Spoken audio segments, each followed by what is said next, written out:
ನೋಡ್ತಿದ್ದೀರಲ್ಲ friends, ಇದು ಇಡ್ಲಿ ಹಿಟ್ಟು ಎಷ್ಟು ಚೆನ್ನಾಗಿ ಉಬ್ಬಿ ಬಂದಿದೆ ನೋಡಿ. ನಾವು ಯಾವಾಗಲೂ ಇಡ್ಲಿ ಮಾಡೋಕ್ಕೆ ಹೋದಾಗ ಸಾಮಾನ್ಯವಾಗಿ ಒಂದಲ್ಲ ಒಂದು ಎಡವಟ್ಟಾಗಿಬಿಟ್ಟು ಇಡ್ಲಿ ಹಿಟ್ಟು ಒಮ್ಮೊಮ್ಮೆ ಫೇಲ್ ಆಗುತ್ತೆ. ನಾನು ಈ ಇಡ್ಲಿ ಹಿಟ್ಟನ್ನು ಮಾಡಿರೋದು ನಾರ್ಮಲ್ ರೇಷನ್ ರೈಸಲ್ಲಿ, ಯಾವುದೇ ಸ್ಪೆಷಲ್ ಇಡ್ಲಿ ರೈಸಲ್ಲಿ ಅಲ್ಲ. ಇವತ್ತಿನ ವಿಡಿಯೋದಲ್ಲಿ ನಾರ್ಮಲ್ ರೇಷನ್ ಅಕ್ಕಿನ ಬಳಸಿಬಿಟ್ಟು ಯಾವುದೇ ಸಬ್ಬಕ್ಕಿ, ಅವಲಕ್ಕಿ ಈ ಥರ ಯಾವುದೇ ಸ್ಪೆಷಲ್ ಇಂಗ್ರೀಡಿಯೆಂಟ್ಸ್ಗಳನ್ನು ಬಳಸದೆ ನಾವು ಹೋಟೆಲ್ ಸ್ಟೈಲ್ ಥರ ಸಾಫ್ಟ್ ಆಗಿ ಇಡ್ಲಿ ಮಾಡೋದು ಹೇಗಂತ ಬನ್ನಿ ನೋಡೋಣ. ಇಲ್ಲಿ ನಾರ್ಮಲ್ ರೈಸ್ ರೇಷನ್ರಲ್ಲಿ ಕೊಡ್ತಾರೆ ನೋಡಿ, ಅದೇ ರೇಷನ್ ರೈಸನ್ನು ಕ್ಲೀನ್ ಮಾಡಿ ಇಟ್ಕೊಂಡಿದ್ದೀನಿ. ಈಗ ಅಳತೆಗೆ ಒಂದು ಯಾವುದಾದ್ರೂ ಲೋಟನ ತೊಗೊಳ್ಳಿ. ನಾನಿಲ್ಲಿ ನೀರು ಕುಡಿಯೋ ಲೋಟ ಇದೆ ನೋಡಿ, ಆ ಲೋಟದಲ್ಲಿ ಅಳತೆ ಹಾಕ್ತಾ ಇದ್ದೀನಿ. ಈಗ ತೋರಿಸ್ತಾ ಇದ್ದೀನಿ ನೋಡಿ, ಈ ಲೋಟದಲ್ಲಿ ನಾನು 2 ಲೋಟದಷ್ಟು ಅಕ್ಕಿನ ತಗೋತೀನಿ ಇಡ್ಲಿಗೆ. ಈಗ ನಾನು 2 ಲೋಟ ಅಕ್ಕಿ ಹಾಕಿದ್ದೀನಿ ನೋಡಿ. ನೆಕ್ಸ್ಟ್ ಇದಕ್ಕೆ ಉದ್ದಿನ ಬೇಳೆ ಎಷ್ಟು ಹಾಕಬೇಕು ಅಂತ ನೋಡೋಣ. ನಾನಿಲ್ಲಿ ತಗೋತಾ ಇರೋ ರೇಷಿಯೋ 1 ಲೋಟ ಅಕ್ಕಿಗೆ 1/4 ಲೋಟದಷ್ಟು ಉದ್ದಿನ ಬೇಳೆ. ನಾನಿಲ್ಲಿ 2 ಲೋಟ ಅಕ್ಕಿ ಬಳಸಿರೋದ್ರಿಂದ 1 ಲೋಟಕ್ಕೆ 1/4 ಲೋಟ ಉದ್ದಿನಬೇಳೆ ಅಂದರೆ 2 ಲೋಟಕ್ಕೆ ಕರೆಕ್ಟಾಗಿ ಸೇಮ್ ಅದೇ ಲೋಟದಲ್ಲಿ ಅರ್ಧ ಗ್ಲಾಸಷ್ಟು ಉದ್ದಿನಬೇಳೆನ ಬಳಸ್ತಾ ಇದ್ದೀನಿ.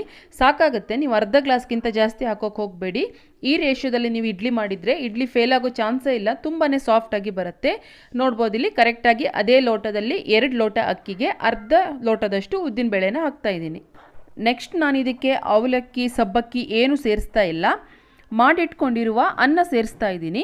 ಅನ್ನ ತಗೊಳ್ಳುವಾಗಲೂ ಹಾಗೆ, ಈಗ ಬೇಸಿಗೆ ಆಗಿರೋದ್ರಿಂದ ನೀವು ತುಂಬಾ ಹುಷಾರಾಗಿ ತಗೋಬೇಕು. ಉದ್ದಿನಬೇಳೆ ಎಷ್ಟು ತಗೊಂಡಿದ್ದೀರೋ ಅದರ ಅರ್ಧದಷ್ಟು ನೀವು ಅನ್ನ ತಗೋಬೇಕಾಗತ್ತೆ. ಅಂದರೆ ಇಲ್ಲಿ ಅರ್ಧ ಲೋಟ ಉದ್ದಿನಬೇಳೆ ತಗೊಂಡಿರೋದ್ರಿಂದ ನಾನು ಅದೇ ಲೋಟದಲ್ಲಿ 1/4 ಲೋಟದ ಆಗುವಷ್ಟು ಅನ್ನ ತಗೊಂಡಿದ್ದೀನಿ. ಇದನ್ನು ನಾವು ರುಬ್ಬುವಾಗ ಸೇರಿಸಬೇಕು, ಆದರೆ ಹಾಗೆ ಸೇರಿಸುವಂಗಿಲ್ಲ. ಇದಕ್ಕೂ ಒಂದು ಟಿಪ್ಸ್ ಇದೆ, ಅದನ್ನು ರುಬ್ಬುವಾಗ ಏನಂತ ಹೇಳ್ತೀನಿ.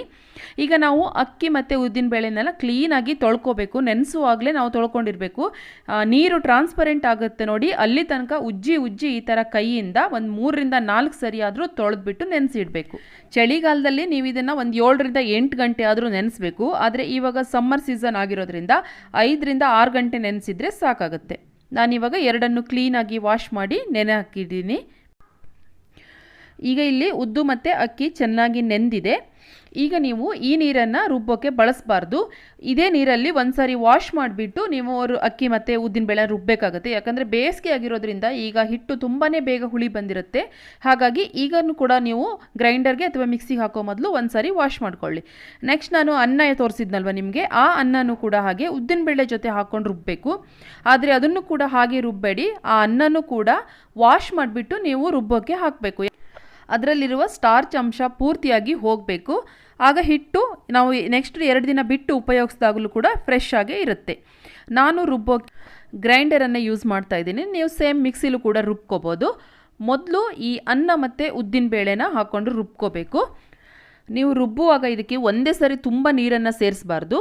ಈ ಒಂದು 15 ನಿಮಿಷ ರುಬ್ಬೋಕ್ಕೆ ತಗೊಳುತ್ತೆ ಅಂದರೆ ಒಂದು 5 ನಿಮಿಷಕ್ಕೊಂದು ಸಾರಿ ಇದನ್ನು ನೀರನ್ನು ಹಾಕಿಬಿಟ್ಟು ಚೆನ್ನಾಗಿ ತಿರ್ಗಿಸ್ಬಿಟ್ಟು ರುಬ್ಬಬೇಕು. ಆಗ ಆ ಹಿಟ್ಟು ತುಂಬಾ ಫ್ಲಪ್ಪಿಯಾಗಿ ಬರುತ್ತೆ. ಮತ್ತು ಇನ್ನೊಂದು ಇಡ್ಲಿ ಹಿಟ್ಟಿಗೆ ರುಬ್ಬುವಾಗ ನೀವು ಯಾವುದೇ ಕಾರಣಕ್ಕೂ ತುಂಬ ತೆಳ್ಳಗೆ ಮಾತ್ರ ರುಬ್ಕೋಬೇಡಿ.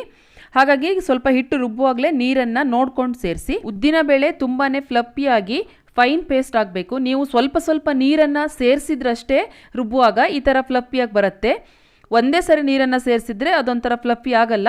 ಇಲ್ಲಿ ತುಂಬಾ ನುಣ್ಣಗಾಗಿದೆ. ನಾನೀಗ ಇದನ್ನು ಗ್ರೈಂಡರಿಂದ ತೆಗೆದಿಟ್ಕೋತಾ ಇದ್ದೀನಿ. ಈಗ ಉದ್ದಿನ ಹಿಟ್ಟನ್ನು ತೆಗೆದ ಮೇಲೆ ಅದೇ ಗ್ರೈಂಡರ್ಗೆ ಅಕ್ಕಿನ ಸೇರಿಸ್ತಾ ಇದ್ದೀನಿ.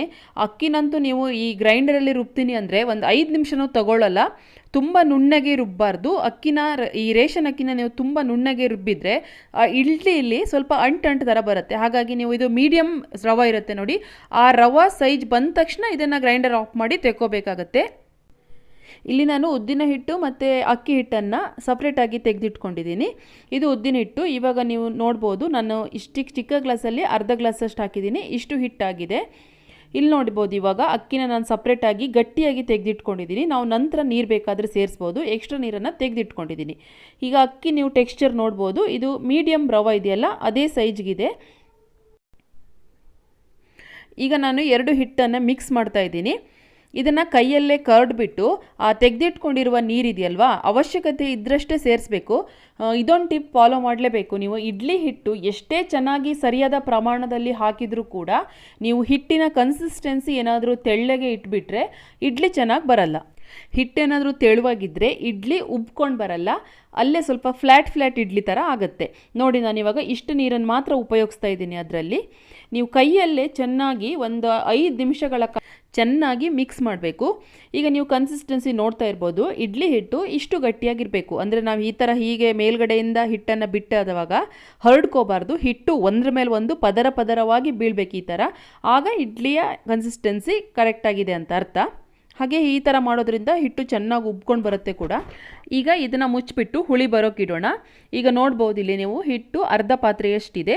ನಾನು 7 o'clock ಅಷ್ಟೊತ್ತಿಗೆ ಇದನ್ನು ಇಟ್ಟಿದ್ದೀನಿ. ಬೆಳಿಗ್ಗೆ 8 o'clockಗೆ ಓಪನ್ ಮಾಡ್ತಾ ಇದ್ದೀನಿ. ನೋಡ್ಬೋದು ಇಲ್ಲಿ ನೋಡಿ, ವಾವ್, ಹಿಟ್ಟು ಎಷ್ಟು ಚೆನ್ನಾಗಿ ಉಬ್ಬಿ ಬಂದಿದೆ ಅಂದರೆ ಪಾತ್ರೆ ಪೂರ್ತಿಯಾಗಿದೆ. ಅರ್ಧ ಪಾತ್ರೆಕ್ಕಿಂತ ಸ್ವಲ್ಪ ಜಾಸ್ತಿ ಅಷ್ಟೇ ಇತ್ತದು, ಪೂರ್ತಿ ಪಾತ್ರೆ ಫುಲ್ಲಾಗಿದೆ ನೋಡ್ಬೋದು ಇಲ್ಲಿ. ಈಗ ನಾವು ಇದಕ್ಕೆ ನಮಗೆ ಇವತ್ತಿನ ದಿನಕ್ಕೆ ಎಷ್ಟು ಹಿಟ್ಟು ಬೇಕೋ ಅಷ್ಟು ಹಿಟ್ಟನ್ನು ತೆಗೆದುಕೊಂಡು ಅದಕ್ಕೆ ರುಚಿಗೆ ತಕ್ಕಷ್ಟು ಉಪ್ಪನ್ನು ಸೇರಿಸಬೇಕು. ನಾವು ಫ್ರಿಜ್ಜಲ್ಲಿ ಏನು ಎತ್ತಿಡ್ತೀವೋ ಆ ಹಿಟ್ಟಿಗೆ ನಾವು ಉಪ್ಪನ್ನು ಸೇರಿಸಿ ಇಡಬಾರ್ದು.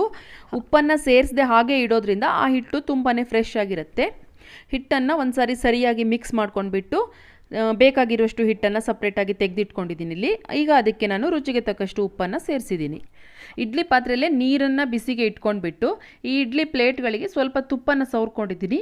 ಇದರಿಂದ ಇಡ್ಲಿ ಕೂಡ ಚೆನ್ನಾಗಿ ಬರುತ್ತೆ, ಹಾಗೆ ಫ್ಲೇವರ್ ಕೂಡ ಚೆನ್ನಾಗಿ ಬರುತ್ತೆ ಇಡ್ಲಿದು. ಪಾತ್ರೆಯಲ್ಲಿನ ನೀರು ಚೆನ್ನಾಗಿ ಕುದ್ದ ಮೇಲೇ ನಾವು ಇಡ್ಲಿ ಹಿಟ್ಟನ್ನು ಹಾಕಿಬಿಟ್ಟು ಬೇಯೋಕ್ಕಿಡಬೇಕು. ಈ ಇಡ್ಲಿ ಪಾತ್ರೆಯಲ್ಲಿ ಇಡ್ಲಿ ಬೇಯೋಕ್ಕೆ ಕರೆಕ್ಟಾಗಿ 10 ನಿಮಿಷ ತಗೊಳ್ಳುತ್ತೆ. ನಿಮ್ಮ ಪಾತ್ರೆಯಲ್ಲಿ ಎಷ್ಟು ಟೈಮ್ ತಗೊಳುತ್ತೆ ಅಂತ ನಿಮ್ಗೆ ಗೊತ್ತಾಗುತ್ತೆ ನೋಡಿ, ಅಷ್ಟು ಮಾತ್ರ ಬೇಯಿಸಿ. ತುಂಬ ಹೊತ್ತು ಬೇಯಿಸ್ತಾ ಕೂತ್ಕೊಂಡ್ರೂ ಕೂಡ ಇಡ್ಲಿ ಗಟ್ಟಿಯಾಗೋ ಚಾನ್ಸ್ ಇರುತ್ತೆ. ನಾರ್ಮಲ್ ಆಗಿ ಇಡ್ಲಿ ಬೇಯೋಕ್ಕೆ 10 ನಿಮಿಷಕ್ಕಿಂತ ಜಾಸ್ತಿ ಟೈಮ್ ತಗೊಳ್ಳೋದೇ ಇಲ್ಲ. ಗೊತ್ತಾಗಿಲ್ಲ ಅಂದರೆ ಒಂದು ಚಾಕುನ ಚುಚ್ಚಿಬಿಟ್ಟು ನೋಡಿ, ಕ್ಲೀನಾಗಿ ಬಂದಿದೆ ಅಂದರೆ ಇಡ್ಲಿ ಚೆನ್ನಾಗಿ ಬೆಂದಿದೆ ಅಂತ. ಸ್ವಲ್ಪ ಬಿಸಿ ತಣ್ಣಗಾದ್ಮೇಲೆ ಇಡ್ಲಿನ ಎಳಿಸ್ತಾ ಇದ್ದೀನಿ ಪಾತ್ರೆಯಿಂದ. ನೋಡ್ಬೋದು ಇಲ್ಲಿ ಇಡ್ಲಿ ಎಷ್ಟು ಫ್ಲಫಿಯಾಗಿ ಸಾಫ್ಟಾಗಿ ಬಂದಿದೆ ಅಂತ.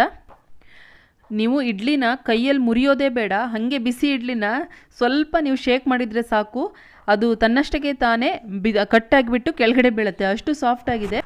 ರೇಷನ್ ಅಕ್ಕಿಲಿ ನೀವು ಇಡ್ಲಿ ಮಾಡೋದಿದ್ರೆ ನಾನು ಇವತ್ತು ಹೇಳಿನಲ್ಲ ಅದೇ ರೇಷಿಯೋದಲ್ಲಿ ಉದ್ದಿನ ಬೇಳೆ ಮತ್ತು ಅನ್ನ ಹಾಕಿಬಿಟ್ಟು ಒಂದ್ಸರಿ ಟ್ರೈ ಮಾಡಿ.